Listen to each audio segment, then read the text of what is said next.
আমার বাড়িতে প্রথম যখন এসি লাগালাম আমার জ্বালা আরও বেড়ে গেল। বউ বাচ্চা গ্রীষ্মের এই দাবদাহে গায়ে কাঁথা দিয়ে এসিতে ঘুমাচ্ছে। এটা খুবই শান্তির একটা দৃশ্য, কিন্তু আমি শান্তি পেতাম না। এদিকে শীতল বাতাসে আমার গায়ে কাটা হয়ে যাচ্ছে, আর ওদিকে আমার মা গ্রামের বাড়িতে গরমে সেদ্ধ হচ্ছে।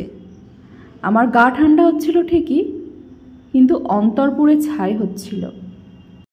আমি চাইলে মাকে একটা এসি কিনে দিতে পারি, কিন্তু মা সেটা নেবে না।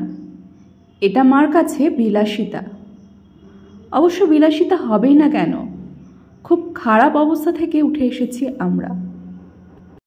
ছোটবেলায় দাদুর বাড়ির টিনের ঘরে কেটেছে আমাদের শৈশব। মা প্রাইমারি স্কুল টিচার। ঘরে চারিদিকে যে পিলারগুলো ছিল সেগুলো ছিল আস্ত গাছের, তাও ঘুনে খাওয়া।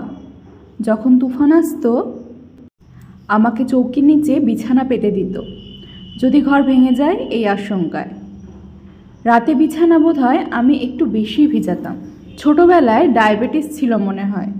বিছানা ভেজানোর পর মা ওইখানটায় গিয়ে আমাকে শুকনাতে রাখত, আর পাখা বলতে ছিল সুপারি গাছের খোল। অনেক পরে আমাদের ঘরে ফ্যান এসেছে। মার সব কিছুই ছিল আমি কেন্দ্রিক। পূজার বাজার বলতে আমার জন্য কেনাকাটা, নিজের জন্য কিছু কিনতে দেখেছি বলে আমার মনে পড়ে না। সেই মা গরমে কষ্ট পাবে আর আমি শহরে কাঁথা মুড়ি দিয়ে ঘুমাবো, সেটা কখনোই হতে পারে না। গত বছর এমন সময় একদিন রাতের বেলা ঢাকা থেকে একটি এসি আর ইলেকট্রিশিয়ান নিয়ে রওনা দিলাম।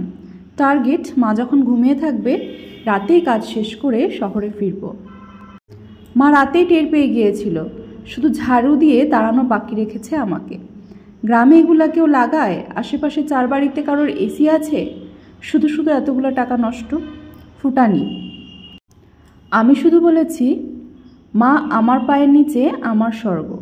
তুমি যদি গরমে কষ্ট পাও আমার অন্তর দাবদাহে পুড়তে থাকে। আমি কষ্ট পেলে তো আমার এই দুনিয়া ওই দুনিয়া, 2 দুনিয়ায় আধার। এই মেশিনটা আপনার জন্য না, আমার জন্যই লাগিয়ে গেলাম। 1 বছর পর আজকে মা আমায় ফোন করলো, রাজু এই দাবদাহে এটা না থাকলে কি যে কষ্ট হতো।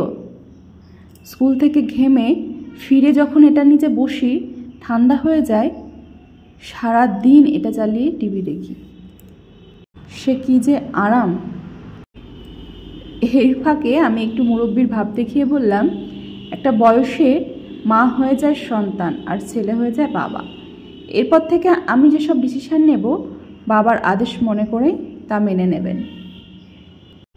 আমার মাও এই প্রান্ত থেকে হাসে, আর আমি মায়ের হাসি শুনে এদিকে চোখের জল মুছি। নমস্কার বন্ধুরা, আমি নবনীতা চলে এসেছি অনেকদিন পর তোমাদের সামনে ডেইলি লাইফস্টাইল ব্লগ শেয়ার করতে। তো দেখতেই পেলে ঘুম থেকে উঠে সকাল সকাল উঠে গেছি ওপরে, নিচে সমস্ত কাজবাজ সেরে ওপরে এসেছি।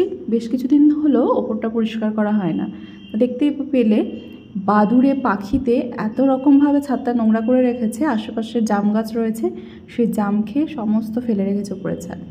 সেগুলো অনেকদিন ধরে আসবো করে আসা হয় না, তো আজকে একটু সময় পেয়েছি, তো ভাবলাম না আজকে কাজটা সেরেই আসি, যত দেরি হয় হবে।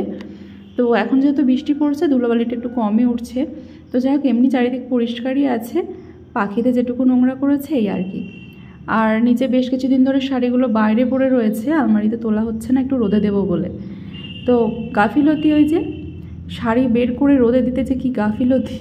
তা যাই হোক আজকে সুযোগটা কাজে লাগিয়েছি, তো ভাবলাম না ওপর নিচ থেকে শাড়িগুলো নিয়ে এসে দিয়ে দিই, তারপর স্নান করে কেচে কুচে আরও 2 বালতি হবে, সেগুলো পরে মেলবো। শাড়িগুলো গরম হয়ে ততক্ষণে গরম হয়ে যাবে, তো এগুলো তুলে এই ভিজে কাপড়গুলো মেলে দেবো। তো এখন বাজে এই 7:30 হবে, তো ভালো রোদ উঠেছে দেখে শাড়িগুলো আমি দিয়ে দিলাম। তো এবার নিচে চলে যাব। এই ছাদটা বেশি নোংরা নেই যদিও, তো কিছু জায়গা কোনা কাপচিগুলো পরিষ্কার করে নিচ্ছি। নিচে গিয়ে প্রচুর কাজ রয়েছে। তো চলো বন্ধুরা, আজকের গল্পটা কেমন লাগলো অবশ্যই কিন্তু কমেন্ট করে জানাবে। তো প্রতিদিন নিজের সমস্ত কাজবাজের সাথে কিছু গল্প আমি শেয়ার করে থাকি, যদি ভালো লাগে পাশে থেকো।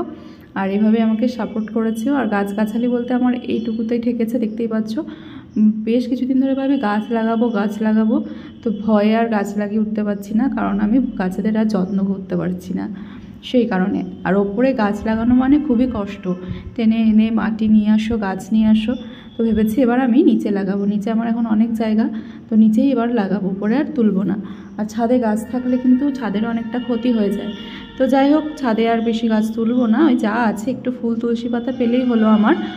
তো লাগালে তো লাগানোই যায়, কিন্তু আমি আর পেরে উঠছি না, কারণ গাছ লাগালে গাছেদের পেছনে অনেকটা সময় দিতে হয়।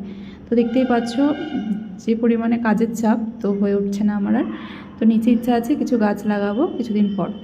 তো চলো, ওই দেখতে পাচ্ছ সিমেন্ট বালি উড়ে কি অবস্থা হচ্ছে। তো এই ঝাঁট দিতে গেলে আমার কান্না পেয়ে যায়, আর ঝাঁট না দিলেও হয় না, যেহেতু ঘরের মধ্যে সবসময় চলাফেরা হয়।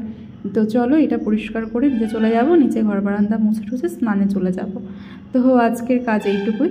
তো চলো বন্ধুরা, আজকের মতো ভিডিওটা এখানে রাখছি, দেখা হয়ে যাচ্ছে নেক্সট ব্লগ এবং আমার গল্পের সাথে। তো চলো আজকের মতো।